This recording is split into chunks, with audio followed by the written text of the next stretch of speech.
magaalada Kismaayo ee xarunta kumeel gaarka ee dowlad goboleedka Soomaaliyeed ee Jubbaland waxa ku teedsan xeeb dheer oo ay siyaabo kala duwan u isticmaalaan dadka ku nool gobolka Jubbada Hoose gaar ahaan kuwa ku dhaqan magaalada Kismaayo iyo deegaanada ku hareeraysan qaar waa kuwa badda u qutuliyomtaga kuwaas oo shabakada dhigta xeebaha magaalada si ay uga faa'iideystaan kheyraadka baddeena halka kuwa kalena ay caafimaad ahaan u isticmaalaan biyaha dhanaan ee baddeena maanta oo ahayd maalin jimco ah waa maalin caan ku ah in dadka ay ka nastaan goobaha kala duwan ee ay shaqada u aadaan maalmaha kale caruurta ayaa iyaguna ah kuwa aanan aadin goobaha waxbarashada waxaana loo soo damaashaa tagaa xeebaha magaalada Kismaayo ku teedsan si ay ugu soo dabaashaan qaarna ay kubadda ugu soo ciyaaraan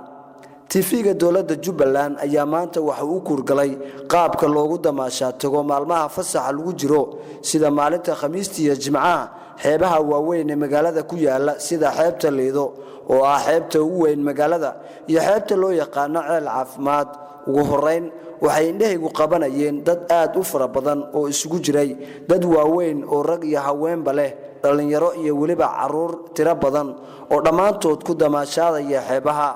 abwaan xasan heebe cabdullaahi waxa uu kamid ahaa dadkii aan kula kulmay xeebta Liido waxa uu ugu horeyn iiga warramay dareenkiisa ku aadan in maanta uu soo damaashaa tago xeebta isagoo dhanka kale tixgabay ah oo macno badan taabanaysa kana hadlaysa horumarka ka jira Kismaayo goobtaasi ku tiriyay أنا مقعد لنا حسن أبو حسن هيبة عبد الله وشوق حيبته كسمايو آدي دورت التلفزيون كإن تلفزيون كجبلان مركو ورا سلام بالله ربنا وجد بنيا مركو حيتنا ومضر كسمايو من وحنا لا يجمع وناكسن إن مركا حيبته إن النماذج ما تجمعها وحيبته النماذج آدي بانو ضنينا وأنا كاسين لو جبوا حواد أركتان marka in yar oo geerar hadaan raaciyana waxaan dheelaa anigu xasan nuur xirfadlayaasha abwaad xilliga dalka jooga xubinkayga u taagan anigu xurunta Jubbaland iyo xeebta jooga Kismaayo anigu banan xayo xaruuri aad u wanaagsan oo xigtadeeda Soomaali kulligood xabiib xigna aan u haynin geerarkan xidhayeen xilliga xeebta jooga geerarkan xidhayeen xilliga taminayo xeebta jooga Kismaayo xaqiiqo u taaban dadkiina yar xasarda xarcayda dhex joogo dalkii abadal xalaal weeye hadda war xarcayda ka kaalayo wadankeena هاي marka walaal waxaan jecelahay anu hadda badda waxaan u imid waxaan rabaa sida loo dabaasho inaan barto kabacdina waxa la siimayaa doomaha lagu kalluumaysto waxaan rabaa step hore inaan dabaasho barto markaan dabaasho bartana waxaan rabaa qoliyaha badmaaxiyada ee badda gala ee kalluunka iyo kheyraadka badda leeyahay soo dhuftay soo gura inaan kuwa ka mid noqdaan doonaya marka intaan doonta fuulin horta baddan baranay hadda badda dabaasho lay baraa marka sidaas iyo maali qaar kamid ah dhalinyaradii iyo caruurtii xeebta u tagay in ay damaashaad iyo farxad ku qaataan ayaa TV-ga Jubbaland u sharaxay dareenkooda maadaama ay jawi degan oo farxadi ku dheehan tahay ugu damaashaadayaan xeebaha magaalada Kismaayo ee xarunta kumeel gaarka ee dowladda Jubbaland magacaygu waa Cabdiraxmaan Sharif Xasan degan caasimadda Jubbaland magaalada Kismaayo maanta waa maalin jimco ah waxaan ka nasaynaynaa shaqooyinkii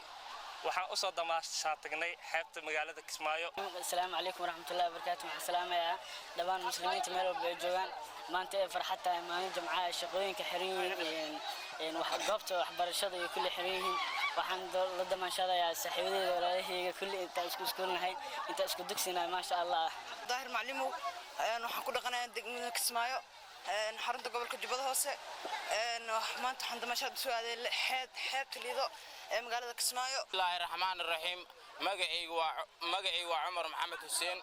oo roogo magaalada Kismaayo oo hadda xaafadda isku filnaa deganahay hadda waxaan joogaa badda Liido ayaan ku dabaalanayaa buluunta waa ciyaarnay maanta waa iska nasanaynaa damaashaad fiican baa ridaynaa waa ku mahadsantiin. magacaygu waa Cabdiraxmaan Axmed dhamaan waxaan salaamayaa ugu horeyn inta muuqaalkayga taqaano iyo intii daawanayso inta kadib maanta waa maalin jimco ah waa munaasabad muslimiinta ay u tahay waxaan joognaa ani caruurteeda xeebta Liido oo aan ku damaashaadeyno maanta waa jimco ah maanta waa maalin weyn oo aad u wanaagsan waxaan soo xirnay shaqooyinkeennii dhammaan waxaan u nimid inaan galoon halkaan ku dheelnay xeebta ceel caafimaad ama aad iyo aad aan ugu faraxsanahay TV-ga Jubbaland kaasoo ugu wareysanaya badeena sugunta Liido alxamdulillah aan ku faraxsanahay macnaha dhalinyaradeen anagoo dhan oo iswada qabno weligii isma dhehaynin maadaama TV-gana Jubbaland idinku wareysana badda caafimaad taasoo aan ku faraxsanahay weligay leeyahay aan soo koobi karin maalin jimcaana ay tahay ardayda iskuulaadka kulli ay farxatay usan gobolka noogu dhacay xitaa maqaaxidii noogu yaalo oo biyo ka caawino geelayna inta marayo buu oblikon lisanayna wax naga maqnaa aan jirin ma sha Allah aad iyo aad waxaan ku faraxsanahay TV-gana Jubbaland maanta lagu soo booqday badda caafimaad waa Maxamed Aadan Barre waxaan ku magac dheeray cadda waxaan ay kabtankii hore kooxda geed jacayl waxaan aad ugu faraxsanahay maanta in aan ka soo qayb galno badan damaashaadkan u soo wadaadna dhamaan ani saaxiibaday oo dhan waxaan halkan ka salaamayaa dhamaan eheladeeda iyo qaraabadeeda iyo inta taqaan oo dhan waxaan halkan ka salaamayaa kooxda kubadda cagta geed jacayl meel walba ay joogto bahda isboortiga oo dhan waxaan u mahadcelinayaa bahda telefishinka Jubbaland ayaan aad ugu mahadcelinayaa waan mahadsantihiin